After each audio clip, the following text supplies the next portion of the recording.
Hi friends, welcome to Jasna's kitchen.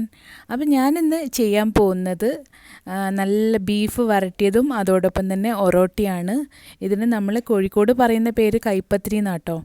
അപ്പോൾ ഇത് നല്ല ഫേമസ് ആയിട്ടുള്ള ഫുഡാണ്. അതോടൊപ്പം തന്നെ എൻ്റെ ഉമ്മ ഉണ്ടാക്കുന്ന ഫുഡിൽ വെച്ച് ഏറ്റവും ടേസ്റ്റി ആയതും എൻ്റെ വീട്ടിലെല്ലാവർക്കും ഏറ്റവും ഇഷ്ടമുള്ളതും ആയതാട്ടോ. ഇത് എത്ര കഴിച്ചാലും നമുക്ക് കൊതി തീരൂല, അത്ര ടേസ്റ്റാണ് ഇതിൻ്റെ. അപ്പം നിങ്ങൾ തീർച്ചയായിട്ടും ഉണ്ടാക്കി ഒന്ന് കഴിച്ച് നോക്കുക, അപ്പോഴേ നിങ്ങൾക്കും അതിൻ്റെ ടേസ്റ്റ് മനസ്സിലാവുള്ളൂ. അല്ലാതെ ഞാൻ പറഞ്ഞാലൊന്നും നിങ്ങൾക്ക് അറിയാൻ പറ്റില്ല. അപ്പോൾ നിങ്ങൾക്കിത് കാണുമ്പോൾ തന്നെ അറിയാം, കറിയൊക്കെ നല്ല കുറുകിയിരിക്കുന്നതാണ്, നല്ല ടേസ്റ്റിയുമാണ്. പിന്നെ ഈ ഒറോട്ടി, അതായത് കൈപ്പത്തിരി, നല്ല സോഫ്റ്റ് ആട്ടോ. ഇത് കാണുമ്പോൾ തന്നെ അറിയുന്നില്ലേ, നല്ല കുഴഞ്ഞു കിടക്കുകയാണ്.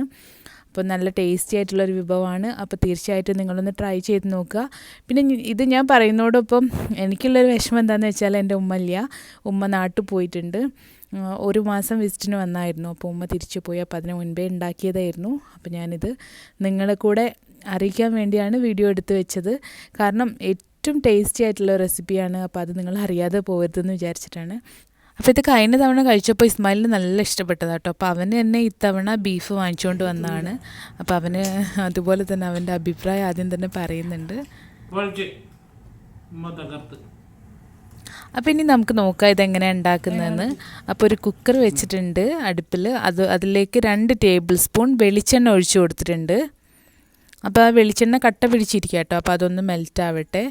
ഇനി ഇതിലേക്ക് 2 ടീസ്പൂൺ ഉലുവ ചേർത്ത് കൊടുക്കാം.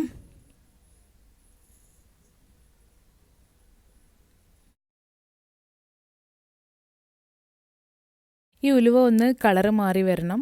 അതിനുശേഷം ഇതിലേക്ക് ഒരു 4 സവാളയാണ് ചേർത്ത് കൊടുക്കുന്നത്. ഇത് ഒരു മീഡിയം സൈസ് സവാള 4 എടുത്തിട്ടുണ്ട്. കാരണം നമ്മൾ ബീഫ് ഇപ്പോൾ 2 കിലോ ആണ് എടുത്തത്. അപ്പോൾ അതിലേക്ക് 4 സവാള വേണം.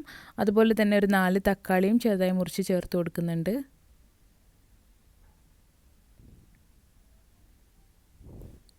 ഇനി നമുക്കിതിലേക്ക് വേണ്ടത് ഇഞ്ചി വെളുത്തുള്ളി ചതച്ചത്, അതോടൊപ്പം തന്നെ മല്ലിയില, പുതിനയില, കറിവേപ്പില. അപ്പോൾ ഇത് 3 കൂടെ കട്ട് ചെയ്തെടുത്തതാണ്, അത് ചേർത്ത് കൊടുക്കുന്നുണ്ട്. അതോടൊപ്പം തന്നെ 2 ടേബിൾ സ്പൂൺ ഇഞ്ചി വെളുത്തുള്ളി ചതച്ചതും കൂടെ ചേർത്ത് കൊടുക്കുന്നുണ്ട്. അപ്പോൾ ഇതൊന്ന് മിക്സ് ചെയ്ത് കൊടുക്കുക. ഇനി ഇതിലേക്ക് നമുക്ക് വേണ്ടത് മസാലകളാണ്. അപ്പോൾ ഒരു 2.5 ടേബിൾ സ്പൂൺ മുളക് പൊടി ചേർത്ത് കൊടുക്കുന്നുണ്ട്. കാരണം ഞാൻ പറഞ്ഞല്ലോ 2 കിലോ ബീഫാണ് ഇപ്പോൾ ഉണ്ടാക്കാൻ പോകുന്നത്. അപ്പോൾ അതിലേക്ക് ആവശ്യത്തിനുള്ള എരിവിന് വേണ്ടിയിട്ട് ഒരു 2.5 ടേബിൾ സ്പൂൺ മുളക് പൊടി ആവശ്യമാണ്.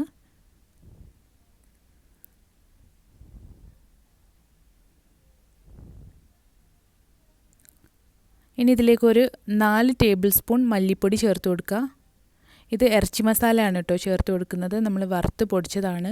അപ്പോൾ ഇത് വറുക്കുന്ന സമയത്ത് തന്നെ ഇതിലേക്ക് പട്ട, ഗ്രാമ്പു, ഏലക്കായ അതെല്ലാം ചേർക്കുന്നുണ്ട്. അപ്പോൾ അതുകൊണ്ട് തന്നെ ഈ ഇറച്ചി മസാലയ്ക്ക് നല്ലൊരു സ്മെല്ലുമാണ്. അതേപോലെ തന്നെ നമ്മൾ എന്ത് കറി ഉണ്ടാക്കിയാലും അതൊരു നല്ല ടേസ്റ്റുമാണ് കേട്ടോ. ഇതൊക്കെ ഉമ്മ നാട്ടിൽ തന്നെ കഴുകി ഉണക്കി പൊടിച്ചെടുത്ത് കൊണ്ടുവരുന്നതാണ്.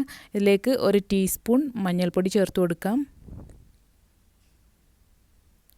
ഒരു ടീസ്പൂൺ പെരിഞ്ചീരകത്തിൻ്റെ പൊടിയാണിത്. അപ്പോൾ ഇത് ടേബിൾ സ്പൂണിലാണ് എടുത്തതും, പക്ഷേ ടീസ്പൂണിൻ്റെ അളവാട്ടോ, കുറച്ചേ എടുത്തിട്ടുള്ളൂ. അതുകൊണ്ടാണ് ഞാൻ ടീസ്പൂൺ എന്ന് പറഞ്ഞത്. പിന്നെ ഒരു 2 ടീസ്പൂൺ കുരുമുളക് പൊടി. അപ്പം നിങ്ങൾക്ക് വേണമെങ്കിൽ മുളക് പൊടി കുറയ്ക്കുക കേട്ടോ. കാരണം എരിവ് കൂടുതൽ ആവശ്യമില്ല എന്നുണ്ടെങ്കിൽ മുളക് പൊടി കുറച്ച ശേഷം കുരുമുളകും കൂടെ കുറച്ച് ചേർത്ത് കൊടുക്കുക. എന്തായാലും കുരുമുളകും ചേർക്കണം, അപ്പോഴേ ഇതേ ഒരു ടേസ്റ്റ് വരുള്ളൂ. അപ്പം അത് രണ്ടും കൂടെ നോക്കിയിട്ട് ചേർത്ത് കൊടുക്കുക കേട്ടോ. ഇനി നമുക്കിതിലേക്ക് ആവശ്യത്തിനുള്ള ഉപ്പ് ചേർത്ത് കൊടുക്കാം. പിന്നെ ഇതിൻ്റെ റെസിപ്പീൻ്റെ അളവൊക്കെ ഞാൻ ഒന്നുകൂടെ ഡിസ്ക്രിപ്ഷൻ ബോക്സിൽ ഇടുന്നുണ്ട്. അപ്പോൾ നിങ്ങൾക്ക് അത് നോക്കിയ ശേഷം ചെയ്യാം കേട്ടോ. അപ്പോൾ ഈ തക്കാളി ഉള്ളിയൊക്കെ ഒന്ന് ഞാൻ അടച്ച് വെച്ച് ഒരു 2 വിസിൽ വരുന്നത് വരെ ഒന്ന് വേവിച്ചെടുക്കാൻ പോവാണ്. അതിലേക്ക് ഞാനൊരു 1/4 കപ്പ് വെള്ളവും കൂടെ ചേർത്ത് കൊടുത്തിട്ടുണ്ടായിരുന്നു കേട്ടോ. അപ്പോൾ ഇതിപ്പോൾ നല്ല പോലെ വേവിച്ചെടുത്തിട്ടുണ്ട്. കണ്ടോ, എല്ലാം നല്ല ഉടഞ്ഞിരിക്കുകയാണ്. അതേപോലെ തന്നെ നല്ല സ്മെല്ലും ഉണ്ട് കേട്ടോ. ഇപ്പോൾ തന്നെ നമുക്ക് ചോറിൻ്റെ കൂടെ കൂട്ടി കഴിക്കാൻ ഈ ഒരു കറി തന്നെ മതിയാവും. ഇതിൽ ബീഫൊന്നും ചേർക്കണം എന്നില്ല. അപ്പോൾ ഇത് ഞാൻ കഴുകി ക്ലീൻ ചെയ്ത് വെച്ചതാണ്. 2 കിലോ ബീഫാണ്. അപ്പോൾ ഞാനിത് ഇതിലേക്ക് ചേർത്ത് കൊടുക്കുന്നുണ്ട്. ഇതിൻ്റെ വെള്ളമൊക്കെ നന്നായി മാറ്റിയ ശേഷമാണ് കേട്ടോ ഞാൻ ഇതിലേക്ക് ഇപ്പോൾ ചേർത്ത് കൊടുക്കുന്നത്. ഞാൻ നേരത്തെ കഴുകി ഒരു സ്ട്രെയിനറിൽ ഊറ്റി വെച്ചായിരുന്നു ഇതുപോലെ. അപ്പോൾ ഇതും കൂടെ ചേർത്ത് ഒന്ന് നല്ല പോലെ ഒന്ന് മിക്സ് ചെയ്തെടുക്കുക. അപ്പോൾ ഇതൊന്ന് നല്ലപോലെ മിക്സ് ചെയ്തെടുത്തിട്ടുണ്ട്. ഇപ്പോൾ മസാലയും ബീഫുമായിട്ട് നന്നായി മിക്സ് ആയിട്ടുണ്ട് കേട്ടോ. ഇനി ഇതൊന്ന് അടച്ച് വെച്ച് വേവിച്ചെടുക്കണം. അപ്പോൾ ഇതിപ്പം നല്ല ഇളയ ഇറച്ചിയാണ്, അതുകൊണ്ട് തന്നെ 2 വിസിൽ വരുമ്പോഴേക്ക് ഇത് വെന്ത് വരും. അപ്പോൾ ഇനി ഇതൊന്ന് നന്നായി അടച്ച് വെച്ച് വേവിച്ചെടുക്കണം. അപ്പോൾ ഇതിനൊരു 2 വിസിൽ മതിയാവും കേട്ടോ. അപ്പോൾ അതുവരെ നമുക്കിതൊന്ന് വേവിച്ചെടുക്കാം.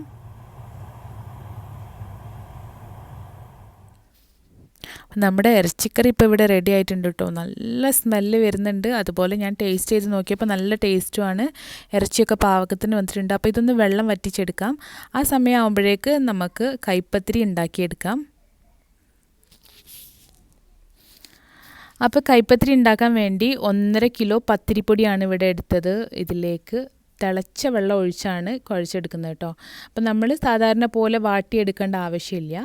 1.5 കിലോ പൊടി ഇതുപോലെ എടുത്തിട്ടുണ്ട്. അപ്പോൾ നിങ്ങൾക്ക് ആവശ്യത്തിനുള്ള പൊടി എടുക്കുക. പിന്നെ ഇതിൻ്റെ വെള്ളത്തിൻ്റെ അളവൊന്നും നോക്കേണ്ട ആവശ്യമില്ല. ഇങ്ങനെ ആകുമ്പോൾ നമ്മൾ കറക്റ്റ് അളവൊന്നും വെക്കണ്ട. നമ്മൾ വെള്ളം നന്നായി ഉപ്പിട്ട് തിളപ്പിച്ചെടുത്തിട്ടുണ്ടായിരുന്നു. അപ്പോൾ അത് കുറച്ചായിട്ട് ഒഴിച്ചിങ്ങനെ കുഴച്ചെടുക്കാം. അപ്പോൾ ഇതാ ഒന്ന് കുറച്ച് ഒഴിച്ച് മിക്സ് ചെയ്തിട്ടുണ്ടായിരുന്നു. അപ്പോൾ അത് പോരാന്ന് തോന്നിയപ്പം കുറച്ചുകൂടെ ഒഴിച്ചു കൊടുക്കാൻ പോവാണ്. അപ്പോൾ ഇനിയും ഇതും നല്ലപോലെ ഒന്ന് മിക്സ് ചെയ്യുക. അപ്പോൾ ഇങ്ങനെ കുറച്ച് വെള്ളം ഒഴിച്ചെടുക്കുമ്പോൾ എല്ലാവർക്കും അത് എളുപ്പമായിരിക്കും. അറിയാത്തവരുടെ കാര്യമാണ് കേട്ടോ പറഞ്ഞത്. അറിയാത്തവർക്ക് എത്ര വെള്ളം വെക്കണം എന്നൊക്കെ സംശയം ഉണ്ടാവും, അതുകൊണ്ടാണ്. അപ്പോൾ ഇതിപ്പോൾ എല്ലാം ഒന്ന് കുഴച്ചെടുത്തിട്ടുണ്ട്. ഇനി കുറച്ച് ഈ ട്രേയിലേക്ക് ഇട്ട് ഒന്ന് കുഴച്ചെടുക്കുകയാണ്. അപ്പോൾ അത് ചൂടോട് കൂടി തന്നെ കുഴച്ചെടുക്കണം.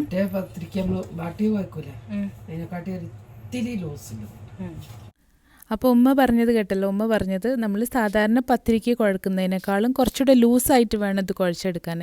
കാരണം ഇത് കൈപ്പത്തിരിയാണ്, കൈകൊണ്ട് നമ്മൾ പരത്തിയെടുക്കണം. അപ്പോൾ നമുക്ക് ബുദ്ധിമുട്ടായിരിക്കും പരത്തിയെടുക്കാനായിട്ട്. അപ്പോൾ നമ്മളിതുപോലെ കുഴക്കുന്ന മുൻപേ ഒരു തുണി ഇതുപോലെ അടിയിലിടുകയാണെങ്കിൽ അത് പെട്ടെന്ന് ട്രേ ഇങ്ങനെ ഓടിപ്പോകുന്നില്ല, നമുക്ക് പെട്ടെന്ന് തന്നെ കുഴച്ചെടുക്കാൻ പറ്റും. അപ്പം ഞാനിത് കുറച്ചായിട്ട് ഒന്ന് വേഗം കുഴച്ചെടുക്കട്ടെ. കാരണം ഉമ്മക്ക് കുഴക്കാൻ പറ്റില്ല, ഉമ്മൻ്റെ ഷോൾഡറിന് പെയിൻ ഉണ്ട്. അപ്പം ഞാൻ ഈ പൊടിയൊക്കെ കുഴച്ചെടുത്തിട്ടുണ്ട്. ഇത് നല്ല സോഫ്റ്റില്ല കുഴച്ചെടുത്ത്. ഇതുപോലെ നല്ല ലൂസായിട്ടായിരിക്കുന്നത്. നിങ്ങൾക്ക് ഈ പൊടി കാണുമ്പോൾ അറിയുന്നില്ല. അപ്പോൾ സാധാരണ വാട്ടിയെടുക്കുന്നതിനേക്കാൾ കുറച്ചുകൂടെ ലൂസായിട്ട് ഞാൻ എടുത്തിട്ടുണ്ട്. കാരണം ഇത് ഹാർഡായി കഴിഞ്ഞാൽ നമുക്ക് കൈകൊണ്ട് പരത്തി കൊടുക്കുന്നത് ബുദ്ധിമുട്ടായിരിക്കും. നമ്മളിതൊരു കവറിൻ്റെ മേലെ വെച്ചിട്ടാണ് കേട്ടോ പരത്തുന്നത്. പലയിലൊക്കെ പരത്തിയാൽ നമുക്കിത് ഇളക്കിയെടുക്കാൻ ബുദ്ധിമുട്ടായിരിക്കും. അപ്പോൾ ബാക്കിയുള്ള പൊടിയും കൂടെ ഞാനിതുപോലെ ഒന്ന് കുഴച്ചെടുക്കുന്നുണ്ട്. അപ്പോൾ ഇത് കുഴച്ച ശേഷം ഒരു കവറിലിട്ട് വെക്കുക. അപ്പോൾ അത് ഉണങ്ങി പോകുന്നില്ല. മാവ് നമ്മളെപ്പോൾ ലാസ്റ്റ് വരെ അതുപോലെ തന്നെ ഇരിക്കും.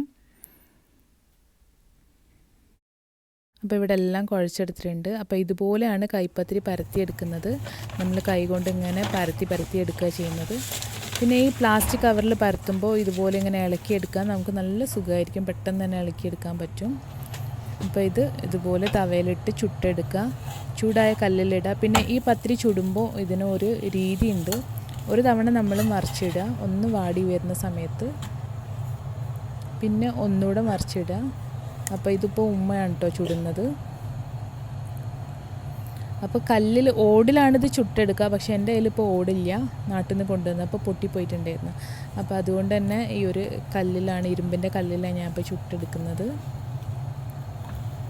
ഇങ്ങനെ അമർത്തി കൊടുക്കണം അല്ലേ? പൊള്ളി വരുന്നത് നല്ലോണം അങ്ങോട്ട് പൊന്തി വരും.